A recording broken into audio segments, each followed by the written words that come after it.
अस्सलाम वालेकुम, welcome back another course. And इस कोर्स में हम समझने वाले हैं चार्ट पैटर्न ट्रेडिंग के बारे में। And I will be the mentor of you in this course.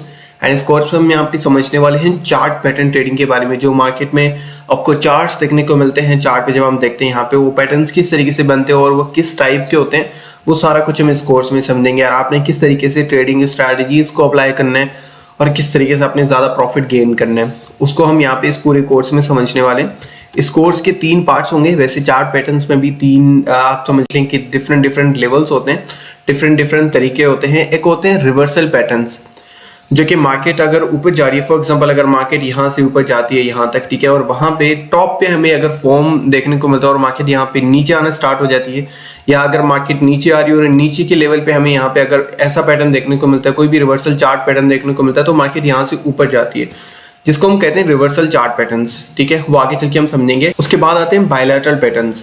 अब इसमें क्या होता है कि ये न्यूट्रल बन जाते हैं।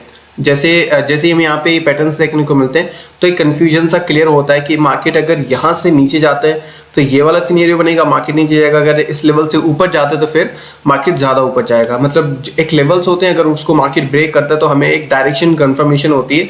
तो ये न्यूट्रल्स होते हैं, हमें कंफर्मेशन देते हैं। ये जैसे हमें पैटर्न्स देखने को मिलते हैं तो हमें वेट करना होता है जिस डायरेक्शन पे क्लोजिंग होती है, जिस डायरेक्शन पे ब्रेकआउट या ब्रेकडाउन होता है, तो उसके अकॉर्डिंग हम अपनी पोजीशंस को ले लेते हैं। और उसके बाद आते हैं हमारे पास कंटिन्यूएशन पैटर्न्स। अब इसमें क्या होता है कि मार्केट फॉर एग्जांपल अगर यहाँ से ऊपर जा रही हो, अगर बीच में हमें ये पैटर्न देखने को मिलता है तो हमें कंफर्मेशन होती है कि मार्केट यहाँ से और ऊपर जाएगा। और वो पैटर्न्स किस तरीके से हैं और वो किस तरीके से फॉर्म होते हैं, वो इस पूरे कोर्स में हम समझेंगे। इसको मैंने 3 मॉड्यूल्स में कन्वर्ट किया है। पहले मॉड्यूल में हम रिवर्सल्स के बारे में पढ़ेंगे, सेकंड मॉड्यूल में हम बायलैटरल्स के बारे में पढ़ेंगे, एंड थर्ड में हम कंटिन्यूएशंस के बारे में पढ़ेंगे। क्योंकि इसमें बहुत सारे पैटर्न्स होते हैं, तो मैं चाहता हूं कि आपको बहुत ज़्यादा डिटेल्स में गाइड करूं, क्योंकि इसमें टाइम भी ज़्यादा लगता है।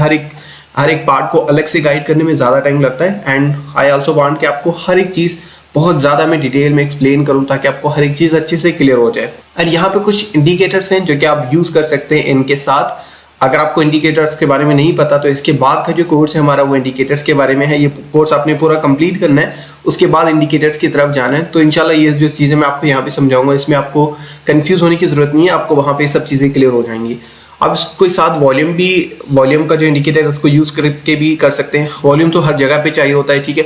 एंड उसके बाद OBV का भी यूज़ कर सकते हैं, RSI का भी यूज़ कर सकते हैं, MACD का भी कर सकते हैं, एंड EMA का भी कर सकते हैं, ठीक है। मैं मोस्टली वॉल्यूम एंड RSI को देखता हूँ, बाकी मैं चीज़ों पे ज़्यादा फोकस नहीं करता। बाकी मैं स्ट्रैटेजी पे एंड रिस्क वाले रेशियो को सही से मैनेज कर लेता हूँ एंड रिस्क लेके ट्रेड ले लेता हूँ, ठीक है। तो मैं आपको ये सजेस्ट करूँगा कि वॉल्यूम एंड RSI दोनों को लेके चलें।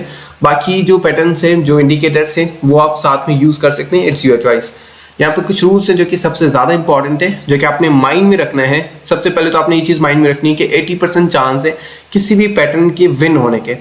यहाँ पे 10 से 20% चांस है कि जो पैटर्न बन रहा है वो फेल भी हो सकता है। तो उस हिसाब से risk reward ratio, money management आपने अप्लाई करके फिर ही आपने ट्रेड लेनी है, अदरवाइज आपने ट्रेड नहीं लेनी है। अगर आपको ये चीज़ क्लियर नहीं है कि अगर आपने कोई पैटर्न देखा है, सर सलम ने ये बताया कि ये जैसे दिखता है तो मार्केट यहाँ से ऊपर जाता है और उसमें अपना सारा फंड लगा दो, ऐसा नहीं होता। उसके साथ आपने स्टॉप लॉस का यूज़ करना है। स्टॉप लॉस के बगैर आपने किसी भी पैटर्न को यूज़ नहीं करना, उसमें आप लॉस ही करेंगे, क्योंकि आपको सही से क्लियर नहीं होना कि किस तरीके से आपने ट्रेड लेनी है। एंड इसके बाद किसी भी पैटर्न को ना समझने के लिए आपको कम से कम 10 बार प्रैक्टिस करनी चाहिए पेपर ट्रेडिंग पे।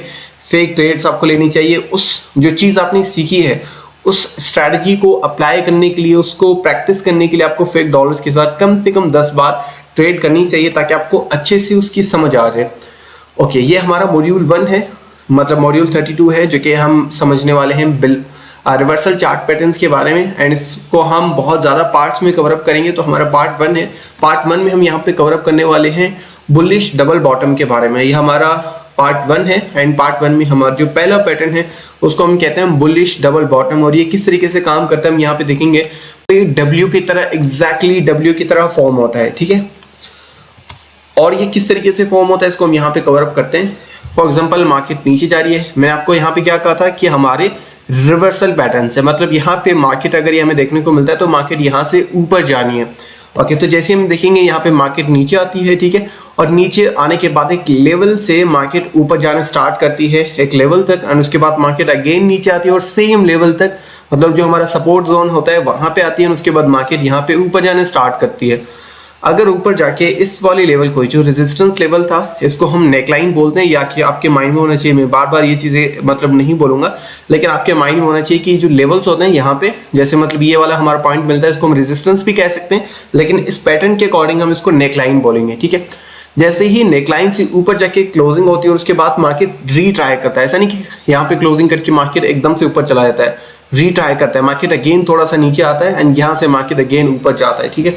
और एक चीज़ आपने माइंड में रखनी है कि इसके बीच में यहाँ के और यहाँ के जो नीचे मतलब जो सपोर्ट लेवल है, जो हमारा नेकलाइन लेवल है, इसके बीच में जितना भी स्पेस है, इसके बाद मतलब यहाँ से मार्केट इतना ऊपर जा सकता है, ये चीज़ आपने माइंड में रखनी है। कम से कम मार्केट इतना जाएगा, तो उसके अकॉर्डिंग आपने यहाँ पे जो है ना अपनी ट्रेड्स ले लेनी है एंड उसके अकॉर्डिंग आपने यहाँ पे ट्रेड लेनी है। ओके, ये किस तरीके से काम करते हैं उसको हम यहाँ पे समझते हैं। जैसे मार्केट यहाँ पे नीचे आ रही है एक लेवल तक, और उसके बाद मार्केट ट्राई करती है नेकलाइन तक, and again same support level बनता है और मार्केट यहाँ से ऊपर जाना स्टार्ट कर देती है। एक और चीज़ मैं आपके माइंड में डाल दूँ, ये एग्जैक्टली ऐसा भी नहीं बनता, ठीक है। समटाइम ये जो सपोर्ट लेवल है ना, ये ऊपर भी बनता है, मतलब ये वाली जो पॉइंट है इससे थोड़ा ऊपर भी बन सकता है, ये चीज़ अपने माइंड में रखनी, नीचे ना बनना चाहिए, ऊपर बन सकता है। मतलब ये आप ये जो लाइन है इसको थोड़ा सा ऊपर की तरफ ड्रॉ करना चाहें, मतलब ऑलमोस्ट आप समझ लें कि 20 डिग्री तक, मतलब 20 डिग्री से ऊपर नहीं होना चाहिए, फिर वो हमारी ट्रेन लाइन बन जाती है। 30 से ऊपर ऑलमोस्ट बनती है, लेकिन 20 से ज़्यादा ऊपर नहीं होनी चाहिए, कम से कम 20 तक लेवल होना चाहिए। और उसके बाद आप उसको मतलब ये थोड़ा सा टेढ़ा हो जाएगा, एग्जैक्टली इस तरीके से डब्ल्यू की तरह नहीं बनेगा। तो हम यहाँ पे चार्ट पे समझते हैं कि किस तरीके से काम करता है। हम देखेंगे यहाँ पे मार्केट सीधा नीचे आ रहा था, अनेक लेवल तक मार्केट यहाँ पे हमें देखने को मिलता है, यहाँ तक आया है, ठीक है।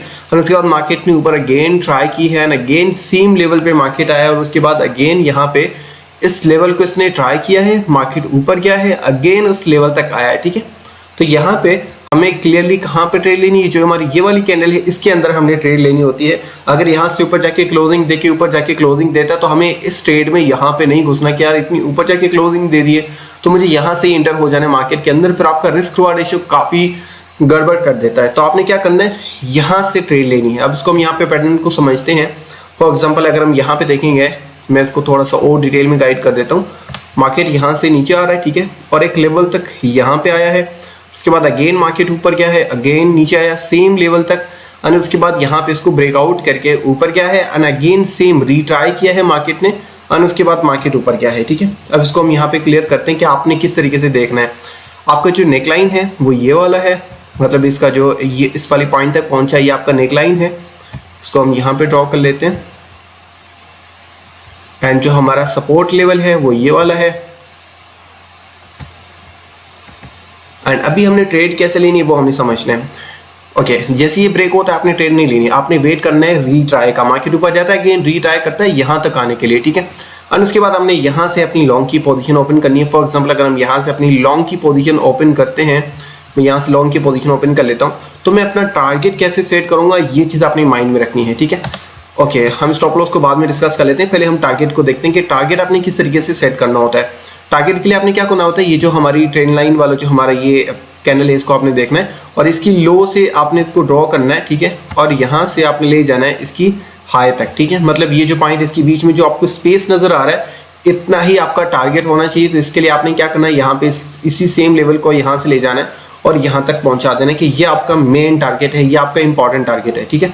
और सिंपली आपने यहाँ तक लगा देना। फॉर एग्जांपल ये वाला लेवल मुझे यहाँ तक लेके जा रहा है, तो मैं सिंपली अपना जो टारगेट है वो यहाँ तक रखूंगा एंड अपनी पोजीशन इसके अकॉर्डिंग यहाँ पे क्लोज कर दूंगा। अब बात आती है स्टॉप लॉस की, आपने स्टॉप लॉस कैसे लगाना है।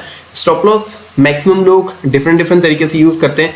कुछ लोग इसका लो भी लगाते हैं, ठीक है, लेकिन हमारी जो स्ट्रैटेजी पहले से आ रही है कि यार 1:1 तो बहुत ही बकवास रिस्क रिवार्ड रेशियो है, मैक्सिमम लोग यही करते हैं, मतलब उनका स्टॉप लॉस ये होता है। लेकिन मेरा मानना है कि आपको इसकी लो से, मतलब जो हमारी नेकलाइन है इसकी लो से आपको स्टॉप लॉस लगाना है, मतलब इसके लो से थोड़ा सा नीचे, मतलब जो नेक्स्ट कैंडल है इसके थोड़ा सा नीचे आप यहाँ पे स्टॉप लॉस लगा सकते हैं। अब हमारे वाले चांसेस में पता है क्या होता है, मेरे वाले चांस में, मतलब ये जो वाली जो स्ट्रैटेजी मैं यूज़ कर रहा हूँ, इसमें क्या होता है कि मेरी अगर मैं 10 ट्रेड लेता हूँ, 20 ट्रेड लेता हूँ ना, और उसमें से मतलब बेशक मेरा जो विनिंग रेशियो है वो 70% हो, बाकी लोगों का 100% 90% हो, लेकिन फिर भी वो मेरे से कम पैसा कमाएंगे क्योंकि मेरा रिस्क बहुत कम है।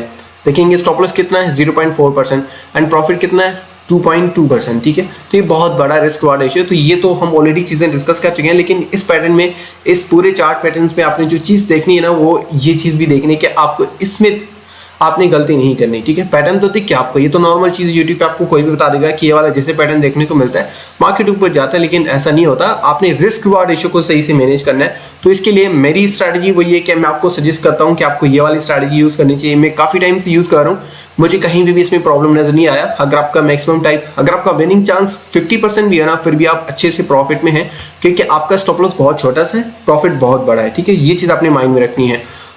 ओके, तो मेरे ख्याल से आपको ये वाला ही करना चाहिए। बाकी जो ऑलरेडी हम चीज़ डिस्कस कर चुके हैं कैंडल बेस्ड ट्रेडिंग में, वो यही ही थी दैट हम अपनी जो ट्रेंड है उसको पूरा एंजॉय करेंगे, उसको हम सेम चीज़ यहाँ पे भी अप्लाई कर सकते हैं, ठीक है। फॉर एग्जांपल अगर हमने यहाँ पे देखा कि ये वाला हमें पैटर्न देखने को मिला है, मार्केट यहाँ से ऊपर गया यहाँ तक, ठीक है, लेकिन ये सिर्फ एक लेवल नहीं है। अगर हम अपनी स्टॉप लॉस को चेंज करें, मतलब ट्रेल स्टॉप लॉस को अगर हम यूज़ करें, यही सेम स्टॉप लॉस को अगर हम यहाँ पे ना लगा के, मतलब जो पहले हमारी मतलब फर्स्ट टारगेट हिट हो चुका है, उसके बाद हम ये वाला लेवल देखें कि यार इससे मार्केट अगर ऊपर गया है तो सिंपल सी बात है ये हमारा सपोर्ट लेवल बनेगा, या यहाँ से मार्केट मतलब जो रेजिस्टेंस पहले बनाया मार्केट ने, सेम लेवल सपोर्ट लेवल बनेगा। तो हम अपना स्टॉप लॉस पोजीशन तो यहाँ पे क्लोज करेंगे 50% 70% जितनी भी हम करना चाहते हैं, और उसके बाद अपना जो स्टॉप लॉस है जो पहले हमारा रेजिस्टेंस बना हो तो अब ये सपोर्ट बनेगा, और इसके अकॉर्डिंग हम यहाँ पे स्टॉप लॉस लगा देंगे। एंड मार्केट और कंटिन्यू रहेगा, और जब तक कंटिन्यू चलता रहेगा तब तक उसको हम एंजॉय करते रहेंगे, ठीक है। उसके बाद आपने देखना है कि मेनली ऊपर रेजिस्टेंस कौन सा है दूसरा, तो हमें यहाँ पे दूसरा रेजिस्टेंस यहाँ पे देखने को मिला है। तो अगर आप यहाँ पे सारी पोजीशन क्लोज करना चाहें तो यहाँ पे भी कर सकते हैं, ऊपर लेके जाना था जो लेके सकते हैं। उसके लिए आपने ट्रेल स्टॉप लॉस का वीडियो देखना है तो आपको समझ आ जाएगा। या वैसे भी इतना कोई ज़्यादा मुश्किल नहीं है। इसमें क्या करना होता है कि आपने जैसे मार्केट ऊपर जा रहे हैं तो स्टॉप लॉस को आपने ऊपर बनाते जाना है, ऊपर नहीं कि वैसे ही तुक्के से बना लिया। आपने देखना है कि सपोर्ट लेवल्स कहाँ पे, रेजिस्टेंस लेवल्स कहाँ पे, तो इसके वजह से आप पूरी ट्रेंड को एंजॉय करेंगे, ठीक है। मिनिमम लोग क्या करेंगे, यहाँ पे अपनी पोजीशन इसके अकॉर्डिंग यहाँ पे अपनी पोजीशन क्लोज कर देंगे, और रिस्क वार्ड रेशियो उनका 1:4 होगा। वैसे लोगों का 1:1 ही होता है, लेकिन इसके अकॉर्डिंग भी आप ठीक है। एंड उसके बाद यहाँ पे जो मतलब स्मार्ट लोग होते हैं वो पूरे ट्रेंड को एंजॉय करते हैं, और उनका जो रिस्क वार्ड रेशियो 1:12 बन जाता है। तो ये चीज़ आप यहाँ पे अप्लाई कर सकते हो। Thank you so much, I hope आपको क्लियर होगा। बाकी आगे जितने भी पार्ट्स आने वाले हैं उसमें आपने सेम स्ट्रैटेजी यूज़ करनी है। मैं बार बार चीज़ों को कवर अप नहीं करूँगा, सिर्फ मैं आपको पैटर्न्स बताता जाऊँगा। आपने जो बाकी स्ट्रैटेजीज हैं, ठीक है, स्टॉप लॉस को मैं बार बार कवर अप नहीं करूँगा, सिर्फ बता दूंगा ये वाला स्टॉप लॉस है यहाँ पे है, तो आपकी अपनी मर्जी है, आप स्टॉप लॉस को बढ़ा, जितने भी पैटर्न्स है ना सेम स्ट्रैटेजी होती है, ठीक है, उनका स्टॉप लॉस आप बढ़ा करके चलें, बिल्कुल छोटा सा स्टॉप लॉस लेके चलें तो भी आप सेम चीज़ अप्लाई कर सकते हैं, ठीक है। जो मेन चीज़ यार पैटर्न अगर हमें दिख गया है तो अगर ये काम करना है तो उसको यहाँ से भी कर लेना चाहिए, ठीक है। अगर और नीचे जाता है, अगर आप और सिक्योर रहना चाह रहे हैं तो एक और स्ट्रैटेजी है, ठीक है, जो कि आप स्टॉप लॉस को थोड़ा सा और नीचे, मतलब जो 2 कैंडल्स होती हैं उसके नीचे 2 इनके लोज होते हैं उसके नीचे आप लगा सकते हैं, इससे भी सेम चीज़ हो जाती है। लेकिन मैं समटाइम ये भी यूज़ करता हूँ, मार्केट के अकॉर्डिंग होता है, ठीक है, कि आपने किस तरीके से लगाना है। और टारगेट में भी अपने ट्रेल का लाजमी यूज़ करना है ताकि आप डिफरेंट टारगेट्स जो है ना वो अचीव करके ज़्यादा प्रॉफिट गेन कर पाएँ। थैंक यू सो मच, मिलते हैं नेक्स्ट पार्ट में।